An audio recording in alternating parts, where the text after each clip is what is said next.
Hello and welcome everyone to the Priceless podcast. This podcast is made in partnership with the European Forum of LGBT Christian Groups. It is part of the Let Us Be Heard series, which is supported by HMS.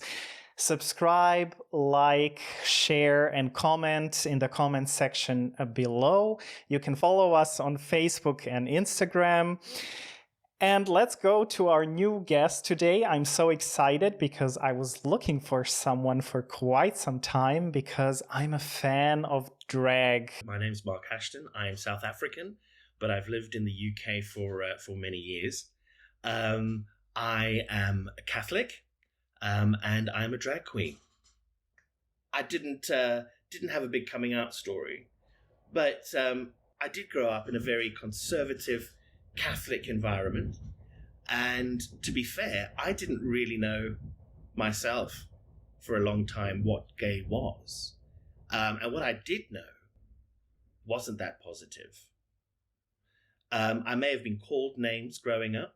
When I started focusing more on my spirituality rather than and prioritizing my relationship with Jesus over prioritizing what the church maybe wanted, I found a much more comfort and a stronger place to grow and to discover myself. So the interesting thing about being gay and Catholic is, although I never had the big coming out as gay, still don't know why, but never had to come out as gay. I have had to come out as Catholic. And the strange thing is, if you're particularly with your gay friends, and they're like, "Are you religious?" And well, I wouldn't say religious. Am I a person of faith? Yes, I am.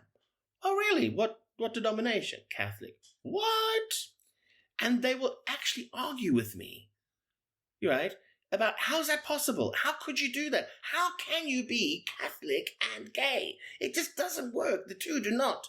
And this duality has been a real problem. When I discussed this with my mother, although she was a convert to Catholicism and a very devout Catholic, she was also a very devout mother and loved her children more than anything. I mean, she was very, very clear on what the church had to say about homosexuality. But regardless of that, she also loved her child. And I was loved. And I think what's really important is this idea of love. And that is something I think we really need to focus on. Not focus on sex, but focus on love. I wish the church should always focus on love. I wish the church would focus on WWJD. What would Jesus do? Right? If Jesus was alive today, who's he going to be hanging out with? I'll tell you what, I think he's going to be hanging out with those who are marginalized. I think if we focused on praying for the righting of all the wrongs in the world. Pray for the real evils of the world. Pray for peace. Pray for a lack of corruption. Let's worry about that. And when we're not doing that, let's focus on love. There was a number of things that got me excited about drag and performing. I've always loved the stage, let's be honest. And I think that should be quite obvious. I mean, at the age of 5 years old, I was going with my mother to morning mass. And I was on the altar. I was an altar server from the age of 5 years old. So, show me a stage and I'm on it. Drag queens are, to me, like gay superheroes. They defend. They speak out. Yes, they make people laugh and they entertain. I love making people laugh. Using satire to talk about the ills of the day, to challenge some of the norms, even if it means dressing up and being as flamboyant and crazy, and doing that and being visible and speaking on behalf of those who maybe can't speak for themselves. I think that's a wonderful honor. What did I discover about myself through drag? I learned I can fail. I learned that you never know unless you try. I learned about getting back up again. And I actually mean literally.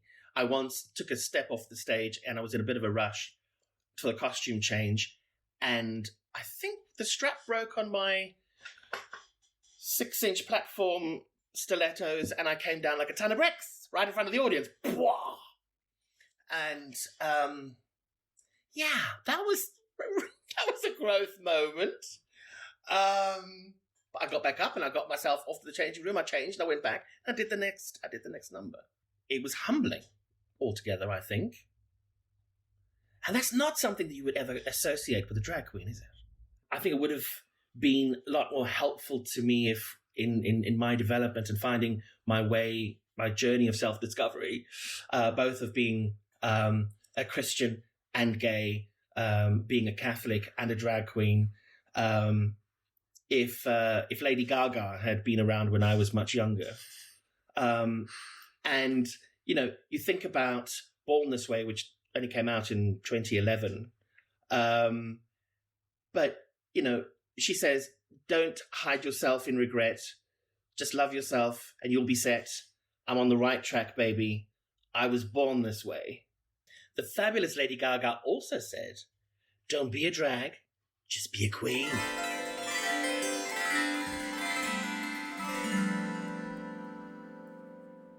And what a queen.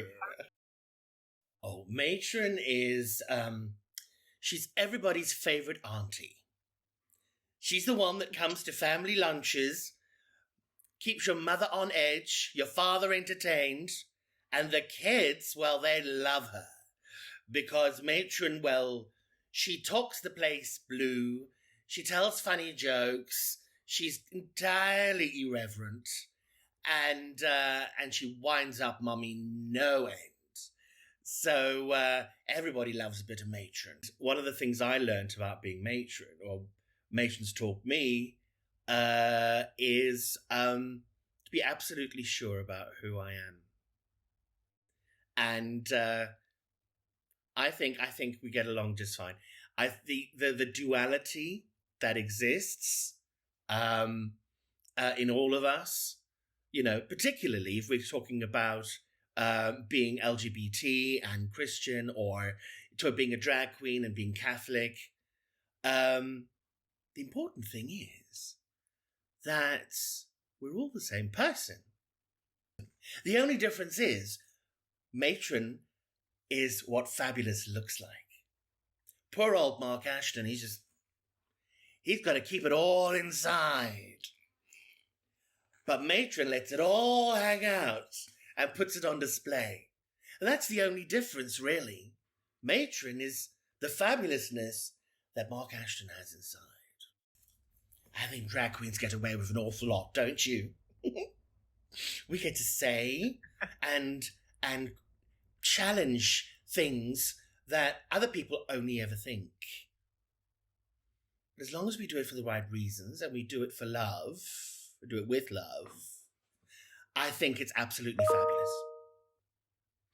So, does it come with some freedom? Absolutely. Do I celebrate getting frocked up and dolled up and entertaining people? Absolutely. I mean, who doesn't love to be fabulous? For me, drag is magic. To take a middle-aged homosexual and turn him into something fabulous, I think, I don't want to use the word miracle lightly, but if you see what this looked like this morning when it fell out of bed, I think this is magic. And besides magic, I think, we have LGBT plus people all over the world who can't speak for themselves, can't be heard. They're too afraid to come out. There are challenges still going. And I think somebody needs to stand up and speak and challenge these social terrors. And I think drag queens very often do that. Drag queens themselves have often been through a very tortured existence, growing up in areas where it's difficult to be gay. Exactly the situation that you're talking about, and have gone through a process themselves where they couldn't be themselves. So whether they used drag to challenge that in the moment, or whether coming through it, they realized who they were and then presented that to the outside world through drag, they're then, after the fact, being able to go back and say, look at me, I am a product of this, I came through this, and, you can still be fabulous at the end of it. So it's definitely become a lot more accessible from those times before where it was more of a protest. Today, sometimes it still is, but it's also entertaining the masses, which I think is great. I remember that first time being quite gobsmacked, and kind of going, it is me. You're asking about what it's like to be Catholic and a man who wears a dress. Strangely enough, it's a bit more challenging than you might think, considering how many men there are running around in dresses. But I never go to mass like this. For one, I think that's probably going to be frowned upon. I don't think they like the competition. And does it bother me being myself and going to mass, whether I'm in drag or not? No. I prioritize my spirituality, and I prioritize my relationship with God as a private thing, and I go to church. I think one of the most famous queens at the moment, for sure, but certainly for most of my life, is Saint Rue of Paul, Mama herself, RuPaul. What I really love is she's always laughing with you, not at you, right? And her principles are clear, a foundation of love, and she's absolutely clear on that. And I wanted to be the same kind of queen, on a foundation of love. And yes, throw shade, but don't be mean. If I had to think about being myself and being a good person, let's talk about that way, I think that's how it's landed for me. How do I best laugh with people rather than at them? I had some very good advice when I first started doing drag, was from my auntie Alice. She was one of the Harlequins and a very famous mime act. And she's dead now, God bless her, died on stage.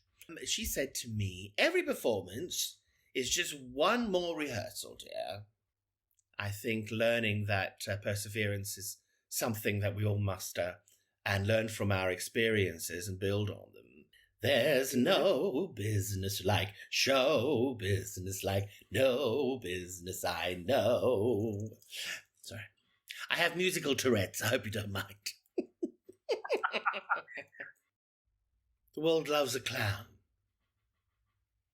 And drag queens entertain both the LGBT community and the broader community. And let me tell you, a lot of queens, they make it look very easy. And I'm here to tell you it really isn't. I'm not giving myself a hard time when I say, I've worked really hard and I'm certainly not the best queen you're going to meet. I'm just telling you for a fact there are some amazing talents out there, and it takes an awful lot of work up and down the country, doing all kinds of gigs, entertaining the masses, and I think it's a lot of hard work. I think being visible, being outspoken, and being fabulous, darling. I think that's what the LGBT community gets from drag queens. At least I hope so. And if you're not doing that, try harder.